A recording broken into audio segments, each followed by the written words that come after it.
Hello there, ringside crew. Hello there, ringside crew. Hey dudes at ringside crew, this is Davian. Hey, it's Jenny Santana. This is Alfie. This is the Savage Juggernaut, Tamaku. Ringside Ring! This is Thomas D. Bruff. This is Billy Starks. Mr. Chad Epic. Megan Mason. Hey everybody, Scotland's own Brody Adler. The headliner in charge, Marco Mania. This is your girl Charisma. Papa Dink, Brendan Dicker. This is According to Woods. Savannah Summers. I'm Shorty. Casper inside. You are watching The internationally known Dudes at Ringside podcast, hosted by Metal Geek and Joe the Panther Jr.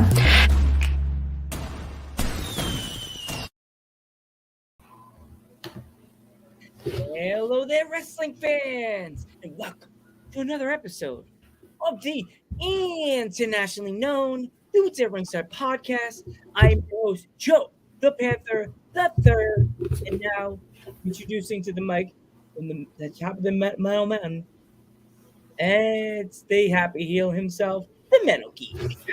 What's going on, Ringside crew? What's going on, internationally known? What's going on, everybody? What's going on, Joe? How's it going today? Good.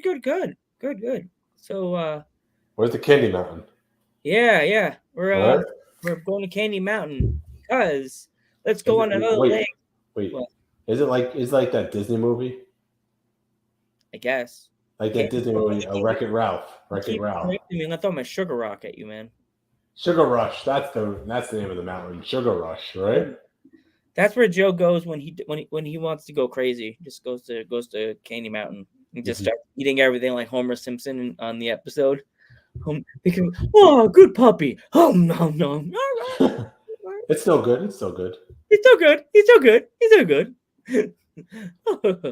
right. All right, ready to go? Yeah. Okay. We're gonna go to we're going to the South for another tour of Women's Wrestling Month because let's introduce a rising star from Liberty Pro Women's Wrestling and a bunch of promotions from Texas and the South. Let's give a war. Dudes at Ringside, welcome to Candi Krush. Hey guys, how's it going? How's it going today? Welcome, Candi. Good. So, if our fans aren't familiar with you, introduce yourself. Well, my name is Candi Krush, and I'm from San Antonio. Like you said, I come from Liberty Pro Wrestling, also Texas Wrestling Entertainment, and just a bunch of other wrestling promotions, and mostly Texas. Mm-hmm. I was trying to say Southern because I don't want to say like the wrong part. You'd be like, Joe, what are you doing? Because this is International Women's Wrestling Month, so you represent the southern side of the country. So there you go. So, like before we start chatting, before this podcast started, you also trained at Texas Wrestling Academy, correct? Correct. Rudy Gonzalez. Now, how was that? It's what I live for. I've been training there for about a year now, a little on and off because of injuries and whatnot, because I just had some adversaries too. But it's great. I've learned everything that I need to know there and worked with some great people. And other than that, I'm very, very happy. Yeah. And for the fans that don't know, Rudy Gonzalez trained a lot of the great talent from, say, like Bryan Danielson, Brian Kendrick, Lance Cade, great Lance Cade. I mean, and now you. So, you know. Yep. So, I'll get to that point. Yeah, definitely. It's as what would they say? It's a sprint, not a what's the word again? It's a marathon. It's a marathon, not a sprint. But you'll get there sooner or later. But we know you have a bright future in the wrestling world, and we know that. Mm-hmm. Right. And it takes time. It's not like a walk in the park. It's a lot to take in as far as psychology and ring work and making things make sense and drawing people in to want to watch wrestling. Mm-hmm. Yeah. Totally. You have to make it a believable thing. Like wrestling right now is not like it was in the 2000s and stuff like that when you started watching. More or less, when hey, what's going on, Mima Mania? Like when we started watching, they had silly characters like a Mountie and a cop. Nowadays, it's and a dead man. A dead man. Nowadays, it's sort of like a different thing. Mm-hmm. Like back when you started watching, it was Triple H, Stone Cold Steve Austin, and stuff like that. So you have to make it a different era, has a different believable fact, what you want them to believe, and stuff like that. You know what I mean? Yeah, that you said that right. I would say that a lot of people don't want to make it make sense, and they kind of like rush things and everything. But I don't know. It's hard to explain, but yeah, just keeping it alive is what it's about. Yeah. Well, what did you say your favorite match? What your favorite matches are? I want to say Shawn Michaels and Kurt Angle. Definitely Something a classic. Yeah, classic, exactly. I've watched it over and over. That match never gets old. It's funny, Candy. Like that match right there caused me. Hey, what's going on, Vinny? That match pretty much caused me and Metal Geek to go like fight. Like fight. I mean, straight up. Stop fighting, boys! It's not worth it. Like we were yelling at each other whole match. It was because he was like Kurt Angle's the best. No, Shawn Michaels the best wrestler, and I used to say no, Kurt Angle's the best wrestler. And then me and Joe, and then I was so happy when Kurt won. Joe was like, Joe couldn't realize how great of a match that was. That he was just disappointed that Shawn lost. I was so disappointed. If you're that fan of that guy that you've been fan of all your life, and then he loses, and you're like, what? He's not supposed to lose. He's Shawn Michaels. He's the legendary, Heartbreak Kid, and he just lost to an Olympian, a person that's not even really in wrestling. No, that's why I was so mad. Like I couldn't handle it because I was mad, But I think over time you learn to love that match because that match is an instant classic. You're like, I get it now, right? Yeah, exactly. Mm-hmm. Yeah. Is there any other places in the country that you want to wrestle? Have you thought about that yet? I have a long ways to go, but I eventually want to get to Japan. Oh, that would be really cool. Yeah. And educational and like everything else, it's gonna be like a lot to take in, especially with like there being a language barrier and everything. But it would be fantastic. Yeah. Yeah, like Stardom is one place that a lot of people would love to go to. Joshi Pro is another one that people love. Want to go to. So, but yeah. Are you a fan of Joshi wrestling or? I'm sorry. Are you a fan of Joshi wrestling or? I'm not really familiar with that. So Joshi wrestling is kind of like the wrestlers. They dress like anime characters. Help me out, Joe, on this one, right? Yeah. They almost dress like anime characters. They have like the little dresses, and they have their hairs with bows and stuff like that with designs on there. Right? Am I right? Yeah. They have like these different designs. It's like they're different anime characters. We actually had a British wrestler that came on our podcast. She was a Joshi wrestler, which was awesome. I don't think I've ever seen it. She wore a gi. She wears a gi, and her character had a special dance and everything. It was like she dabbed, and then she did the triangle, and then she did this, and like it was just like she did like the motions that like the Joshi. In the crowd right now. I pretty much remembered her whole dance. I just did the whole thing on the podcast just now. She would be like, "Good job, you remember, Joe." I was like, it's like they even had like the crazy anime Japanese music. It's like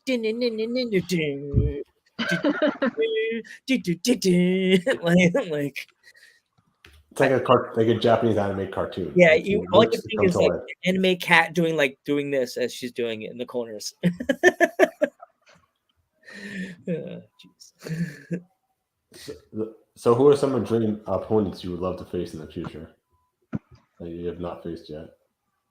I want to say I definitely want to have a match with the Woad. Oh, yeah. she's been on the podcast. That woman is something else. She tells She looks great like stories. she's very talented. I've seen quite a few of her matches as well. Mhm. Maybe Evilise. Evilise, definitely. Those are the two that I can think of off the top of my head, like that I would actually like to work with in the future. Another one would be awesome is Holly Dead would be another one if you would love to work with her.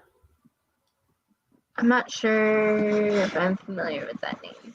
Holly Dead, Joe? Yeah, I know Holly. Yeah, I think Holly Dead. Oh, yeah. I thought you said something else. I'm like, I could hear her Yeah. I could hear Holly Dead making the funniest promo, like Candy. Wonder if her brains taste like candy. Because her promos are screaming. She just She's scared. She's like a scary wrestler, right? As another going back to when I was a kid, some of these wrestlers kind of like what's her name that just went to Russia to wrestle. Oh my god, I could see her face. What's her name? Oh, all I can know is wrestlers back in the day when they would do like their wrestling. These days, these people scream a lot, like rah, rah, when they're flipping people around. It's like it's the emotion. I think some of them still do. I get like that myself. Like, I just fire up. That's what motivates you to keep going, and in spite of all the pain and stuff, you just let it out. Yeah, it just happens. I just think it's crazy because I'm like, only time we ever heard people yelling in the 90s is when they did the interviews. They were like, and I was like, why are you screaming at the camera? I'm a child. I'm scared. Mom, why am I watching someone screaming at me? Yeah. Do you have any stories from the road or the ring? On the ring? Oh Lord. Yeah, I mean, being through a lot of different road trips. I haven't really driven too many of them, but riding along with some of the guys that I work with and girls, we've been through quite a bit of weather. Like early last year, we had driven through the snowstorm, the big ice storm of Texas or whatever. It was supposed to be a 5 or 6 hour drive, and it ended up being like 15, 16 hours. Oh, geez. And we saw trucks and stuff flipped, and we saw one big semi hanging off of the overpass and stuff, and it was crazy. Oh gosh. We went to Florida and drove through like this hurricane, like I don't know what you call it, but the effects of it, trees everywhere and power lines falling and stuff like that. It's like every road trip, there's always something that happens. Always something. Not good luck right there. Oh. Yeah. But it's eventful, and it gives you a lot of time to talk about things and like learn new things as well. Yeah. So at a place, sorry, keep going, Candy. Oh, I was gonna say, as far as the ring, as training goes, I had quite a bit of things happen to me when I first started. Like my first week of training, I had never played sports before or even exercised. I mean, I was like petite, like really little, and knew nothing about anything.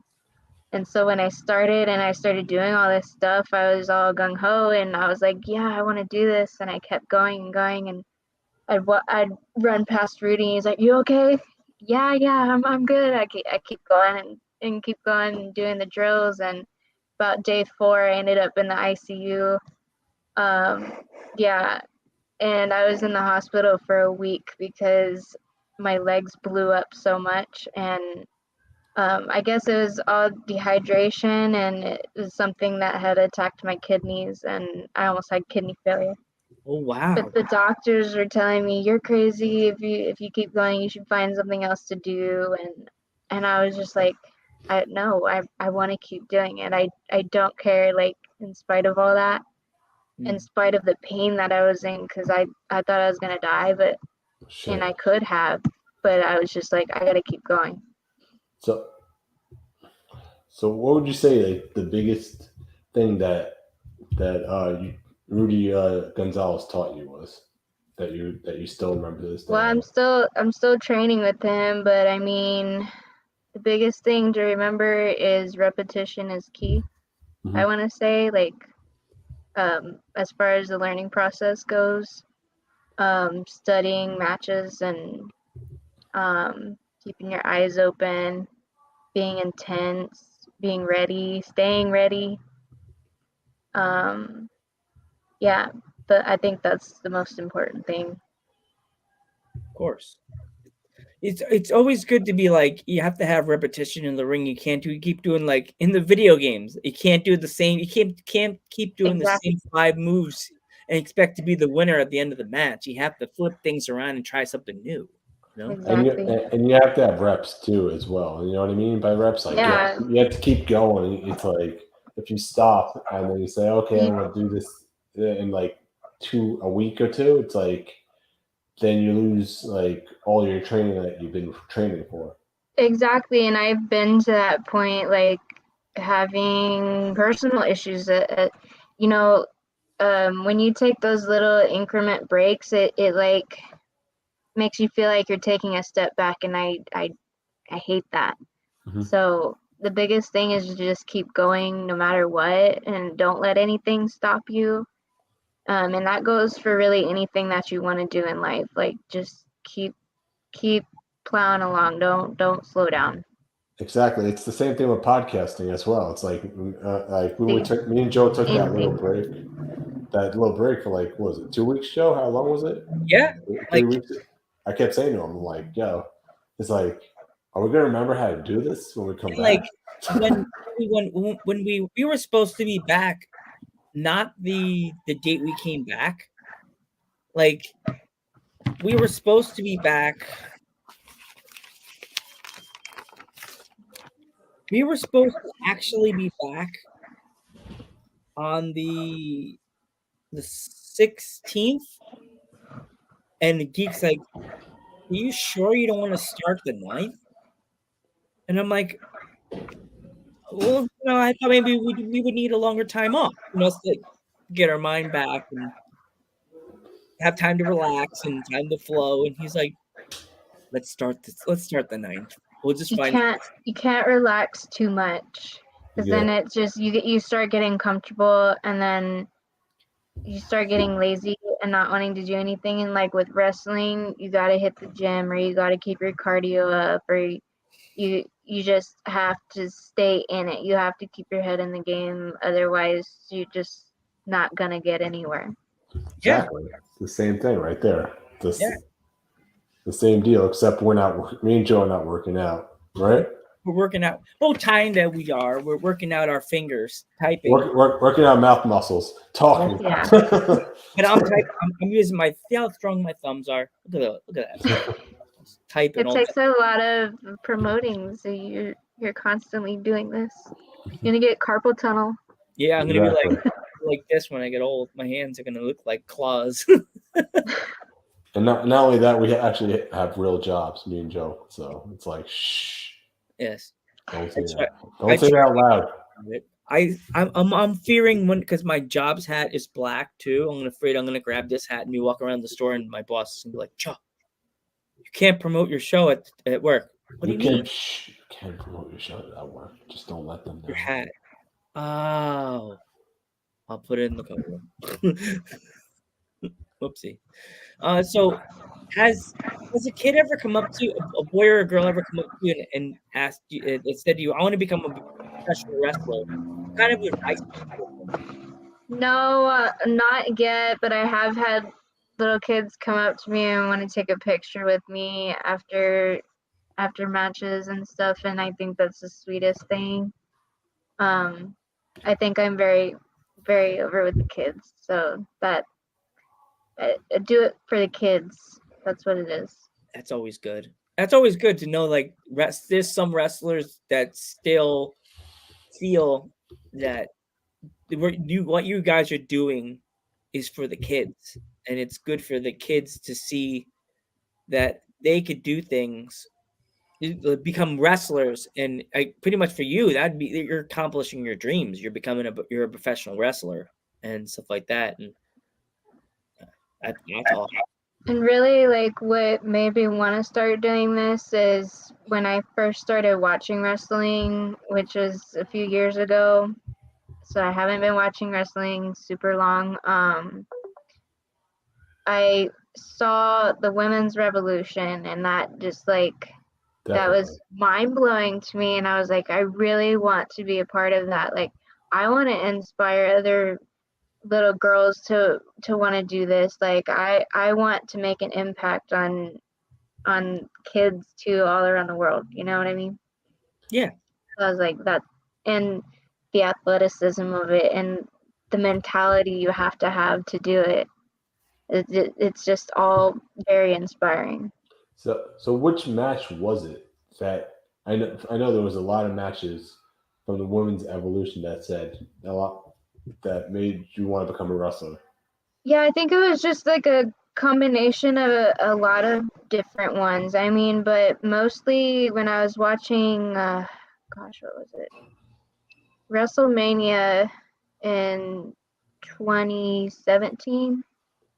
I had just been watching, and how it told a story, I was just like, yeah, this is like really interesting to me, and I can't stop watching. So I was watching it on a weekly basis, and became more and more invested into it, and I just fell in love. Yeah, for me it was Bailey and Sasha. What about you, Joe? Out of the stuff nowadays, I would have to say Lita and Trish on Raw. That match, Definitely. Wow, that was the main event. Like, most guys that I know be like, these girls are trying to take over our show, and then you watch that match, and then you go, damn. Or when they had the first women's Money in the Bank, that was really cool. I was like, I want to be like the first part of something, but I mean, I know it's a little late for that now, but now I know that I can be a part of the women's revolution, even like even being in the independent circuit. Like, I'll get there. Yeah, totally. Even the lights out match, Joe, between Thunder Rosa and Britt Baker, when the girls using packs and steel chairs and tables. It's like you had never seen anything like that before from women's wrestling at all, especially in mainstream wrestling. Something that'll make John Moxley proud. Yeah. Definitely. Yeah. You know, even seeing pictures of that match, you think that, like, back in the day, guys, you would never ever see them promoting a picture of a woman bleeding out of the face like they did for that match. Never. Never. It's on a t-shirt now. It's t-shirt. Like, in the 90s, late 2000s, you would have never ever seen either Lita or Trish face dripping with blood.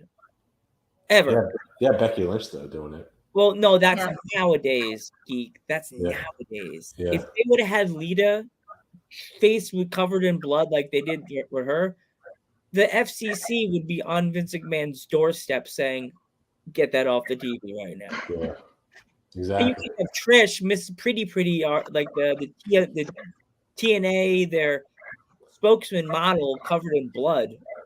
That wouldn't have flew. No way. That's Trish Stratus. Do you think they're going to go for like an actual hardcore match in WWE? Maybe Charlotte and Becky one day. Maybe. Do you think that they'll go Britt Baker like a WrestleMania? That could be a WrestleMania type match, like a Thunder Rosa Britt Baker match. I maybe, but I don't know. the way that they're promoting their wrestling to the children these days, I can't see them doing a bloody match with two women. I don't know. I mean, they did on AEW. We're talking about AEW. We're talking about apples and oranges, and a bowl of oranges and a bowl of candy oranges. Like, yeah, you like that one, Candy Crush? I knew you said it for a reason. I was like, throwing a candy pun in there. I see. Yeah, there are candy corn in there. Candy corn oranges. No, she knew what the oranges, the ones that are like the gummy ones. Yes. It's funny that I thought that because my dad has a little jar of them upstairs, and I was like, oranges, candy oranges. I like this. I'm partial to the what they call it, the peaches, the peach rings. Those are my favorite. I love those. Those are my favorite. Do you have a favorite food, Candy Crush, or a good steak, medium rare. Ooh. Not too overdone. That's the mod's favorite right there. She loves steak too. Would you with a baked potato? Oof. Yeah, you would have. You and her could be friends. Hey, we had steak. We had like the onions on it, steak with the onions on it, and the mushrooms. Oof, and the sweet potato fries. Skylar, no. I should have. I'm sorry. What did you say? We had like steak with the cooked onions on it with the mushrooms. Yeah, or mushrooms. Yeah, that's good too. Sweet potato fries. Oh boy, it's good. Yeah. All right. Do you have any upcoming shows, Candy Crush, or? On February 26th in Laredo at 7 p.m. I posted a flyer on my fan page. Is this on the the one? Candy Kid? I might be. This might be it. Hold on. Let's see if I can grab it real quick. Yeah, I posted it on the Insta. It's up there. I don't know what's going on my computer there. Uh-oh, Geekin. What you doing? There we go. There it is. There's the. Is that the one? Right. That's the one. Exactly. Oh wow, that's cool. They do it for the kids. Yeah, half the proceeds go to Smiles from Heaven. Oh, was like super awesome when I read that. Mm-hmm. That's even cooler. That's even cooler that they're doing that. Are there any other upcoming shows or? Not that I'm aware of yet, but anything that comes up will be posted on Candy Crush page on Facebook and Instagram. And where can they find that? Candy Crush. Gosh, I don't even know my own username, but it's a page on Facebook, spelled how it is on the screen. Mm-hmm. And I think there's a dot in there. Yeah, your Instagram page is @the_Candy Crush on Instagram. That's why I won't remember it, because they force you to put those little punctuations in there, and I'm like, yeah. When I did mine, they made me put an underscore, and I was like, why do I want an underscore? I think my Instagram is the.candy.crush. Yeah. So it's kind of like Dudes at Ringside the same way. It's like they won't let me separate it, and everyone's like, "Dude, Geek, why is it not separated?" And then I'm like, because they won't let me. All right. Do you have anything else for Candy Crush, Geekin? Good. All right, Candy Crush. I was gonna say you want to do a screenshot. Do you know how to do a screenshot on the screen on your friend's laptop? I have no idea. All right. But this is Metal Geek and Joe Panther III and Candy Crush. And we will see you in the next one. Thank you, guys.